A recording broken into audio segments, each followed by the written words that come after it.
ये अनीति है। कैसी अनीति अंगराज? मल्ल युद्ध जरासंध ने स्वीकारा और नियम यही था कि युद्ध दोनों में से एक योद्धा की पराजय स्वीकारने तक या मृत्यु तक होता रहेगा। जरासंध ने पराजय स्वीकारी नहीं, अंततः उसे मृत्यु प्राप्त हुई कर्ण। अकारण किसी का वध करना, क्या ये अनीति नहीं? जरासंध ने भीम को क्या हानि पहुंचाई थी? तो उस सर्प ने तुम्हें क्या हानि पहुंचाई थी कर्ण, जिसका तुमने वध कर दिया था? मैंने उस सर्प का वध किया क्योंकि वो मेरे निरपराध सारथी को डसने वाला था। यदि वो सर्प दंड का भागी था तो जरासंध भी दंड का भागी था कर्ण, जिसने 100 राजाओं की बलि चढ़ानी चाहिए। परंतु मैंने उन 100 राजाओं को मुक्त किया, फिर उसका वध क्यों किया? तुमने जरासंध से संधि की, 100 राजाओं को मुक्त भी करवाया कर, परंतु ये संसार क्या जरासंध के आतंक से मुक्त था? नहीं कर। तुम किसी की प्रवृत्ति नहीं बदल सकते मित्र। और जरासंध की प्रवृत्ति थी आतंक फैलाना, इसीलिए उसका विनाश आवश्यक था। मैं अपने ज्येष्ठ भ्राता महाराज युधिष्ठिर की ओर से यह घोषणा करता हूं कि आज आप जरासंध के आतंक से सदा सदा के लिए मुक्त हुए। महाराज युधिष्ठिर की जय, वासुदेव कृष्ण की जय, महाराज युधिष्ठिर की जय, वासुदेव कृष्ण की जय। हम सब आपके आभारी हैं महावीर अर्जुन।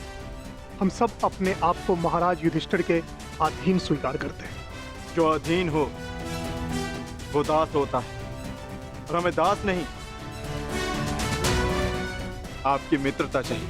महाराज युधिष्ठिर की जय, महाराज युधिष्ठिर की जय। इन लोगों ने अपना चयन कर लिया है अंगराज, और मुझे उस पल की प्रतीक्षा है जब तुम उचित चयन करोगे कर्ण।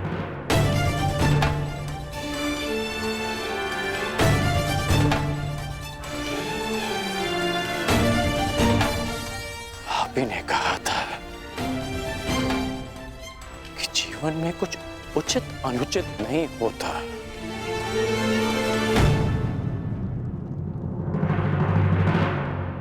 अब समझ में आया कि ऐसा क्यों कहा था।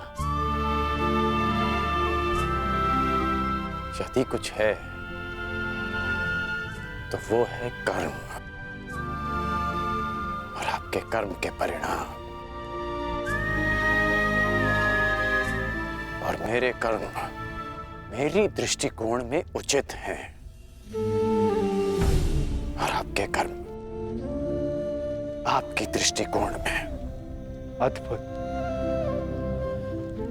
तुम मुझे कभी चकित करने में असफल नहीं होते मित्र। प्रत्येक बार तुमसे मिलकर तुम्हारे लिए मेरा सम्मान और अधिक बढ़ जाता है। वासुदेव, मैं आपको सावधान करता हूं कि जिनकी सहायता और उत्थान के लिए आप ये प्रयास कर रहे हैं, कि जिनके पक्ष में आप मुझे ले जाना चाहते हैं, एक दिन वही आपका सम्मान भंग करेंगे, आपको लज्जित करेंगे।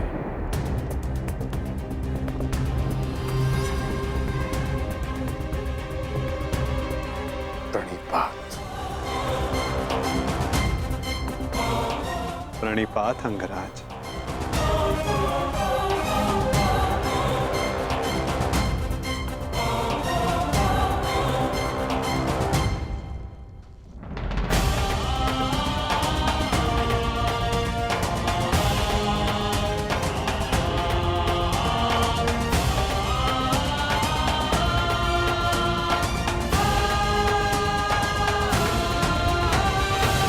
वासुदेव,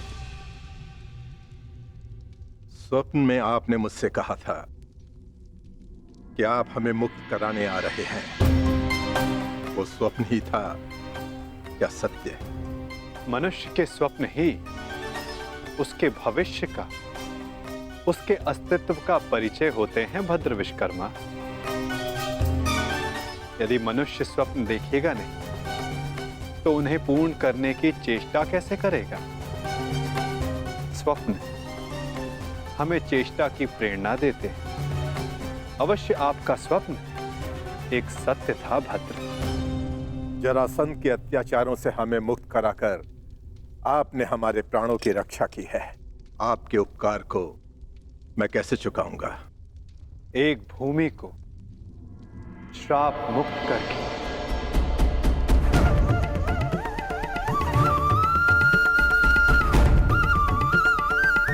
मैं? हाँ, क्योंकि जहां श्राप हो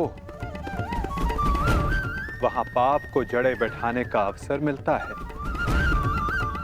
और पाप का तारण एक पुण्य आत्मा ही कर सकती है भद्र। यदि आप ये उपकार चुकाना चाहते हैं तो आपको युधिष्ठिर के राज खांडवप्रस्थ के श्राप को हरना होगा, और यदि नहीं तो भी यह आपकी इच्छा पर निर्भर करता है। निर्णय आपका है भद्र।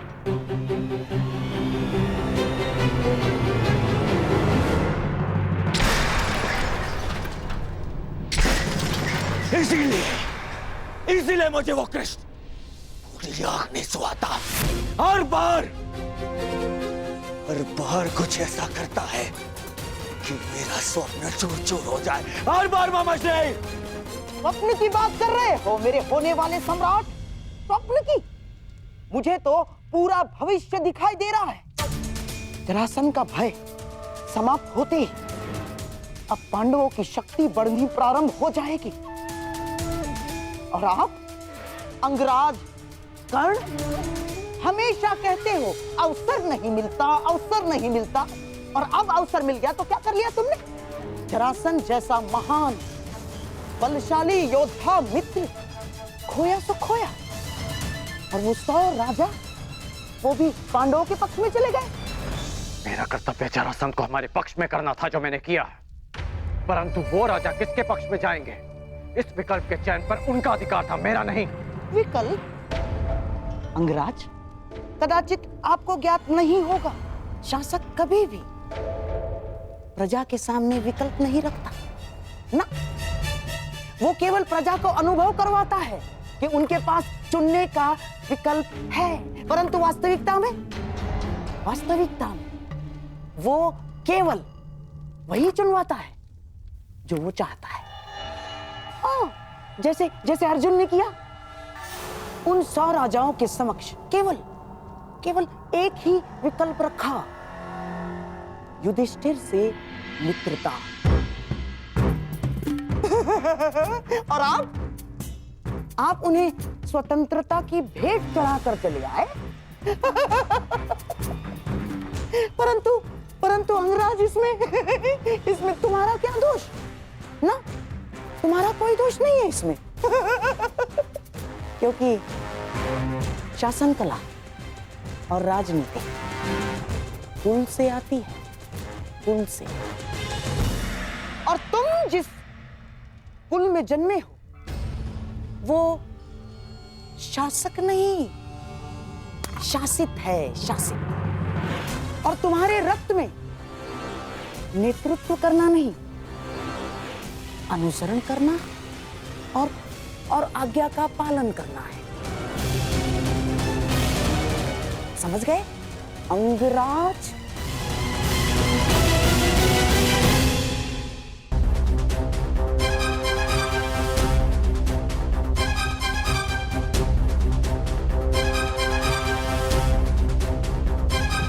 मुझे प्रसन्नता है कि मेरा जन्म उस कुल में हुआ जहां रथ चक्र बनाए जाते हैं, कुचक्र नहीं, जहां आज्ञा का पालन किया जाता है, षड्यंत्र नहीं। मित्र दुर्योधन ने जो मुझसे कहा मैंने उसका अनुसरण किया, षड्यंत्र नहीं। बस मामाश्री, वहां वो पांडव अपना बल बढ़ा रहे हैं और आप मेरे मित्र का अपमान कर रहे हैं मामाश्री। धन्य हो मेरे होने वाले सम्राट। यहाँ तुम्हारा मित्र तुम्हारा भविष्य पांडवों की झोली में डालकर चला आया और तुम मान और अपमान को लेकर बैठ गए। परंतु अब मैं दर्शक बनकर नहीं बैठूंगा ना। अब इस खेल की कमान मैं संभालूंगा। उस वासुदेव कृष्ण के इस छल का उत्तर मैं भी छल से ही दूंगा। वासुदेव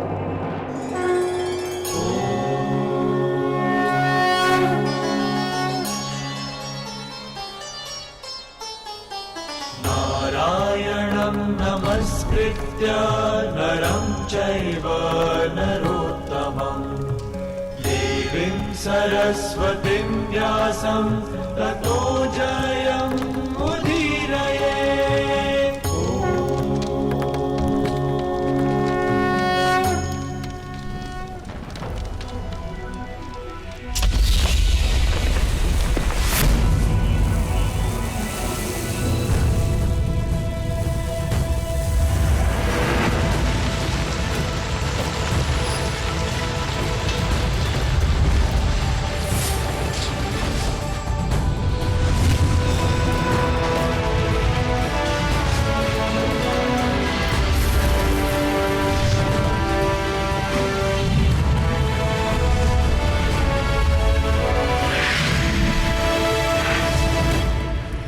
देवराज इंद्र के आशीर्वाद से निर्मित ये भव्य नगर इंद्रप्रस्थ कहलाएगा।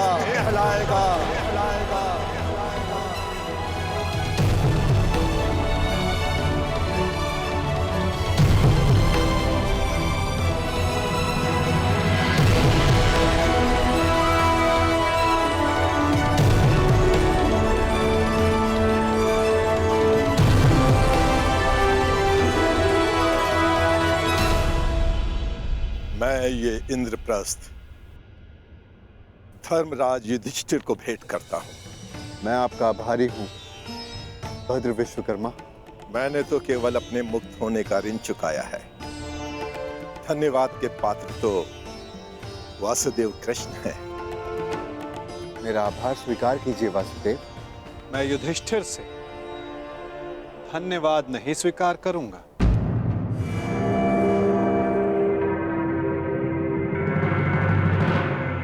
क्यों वासुदेव? क्योंकि मुझे सम्राट युधिष्ठिर से धन्यवाद लेना है।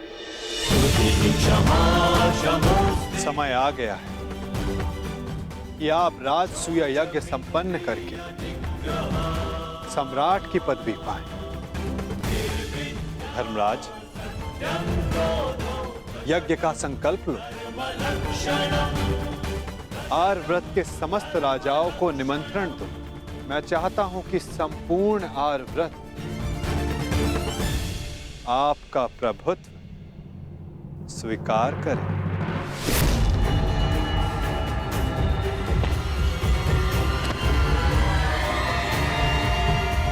वो महाअभिमानी भी जिन्हें लगता है कि पूरे संसार में उनका कोई तोड़ नहीं।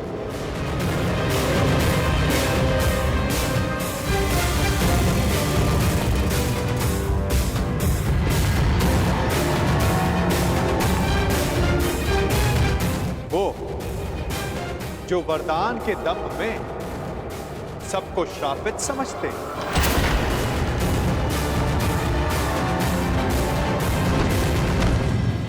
वो जिनका प्रारब्ध इस राजसूय यज्ञ से जुड़ा है। आइए आइए छेदी नरेश, स्वागत है आपका।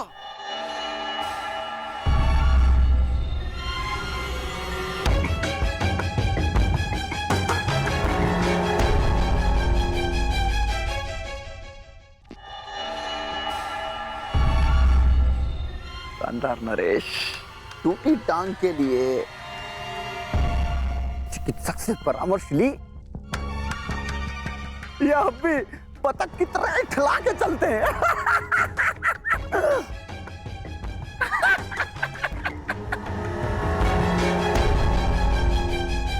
केश जितने श्वेत हो रहे हैं, दंत पंक्ति उतनी ही काली होती जा रही है।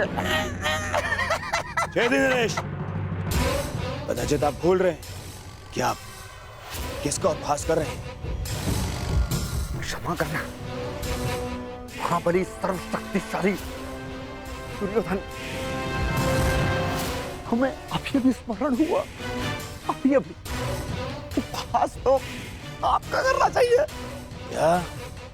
सर्वप्रथम पांचाल नरेश ने आपका उपहास किया, पांचाली के स्वयंवर में उपहास हुआ आपका, और जब आप महाबली सर्वशक्तिशाली सम्राट दुर्योधन बनने वाले थे, उस समय युधिष्ठिर ने मुकुट छीन लिया।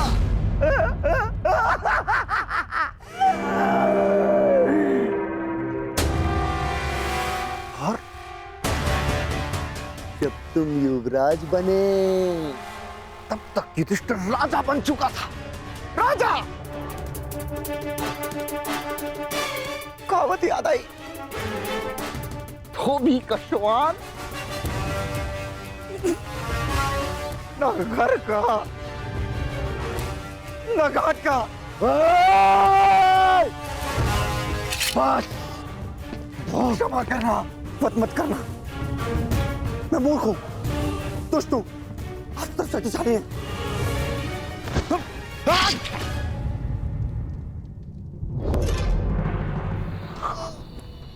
क्षमा करना।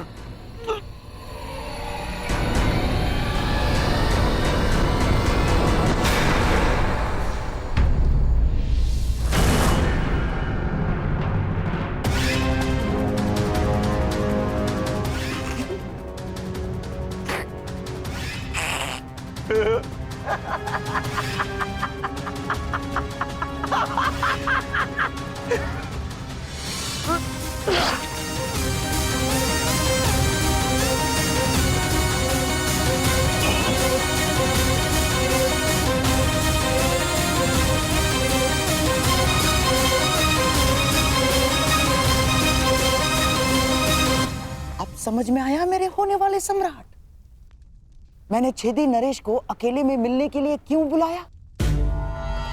इन्हें वरदान है, वासुदेव कृष्ण के अतिरिक्त इन्हें और कोई नहीं मार सकता। हाँ, और वासुदेव कृष्ण भी इनका वध तभी कर सकते हैं जब ये उनके समक्ष 100 अपराध पूर्ण ना कर लें।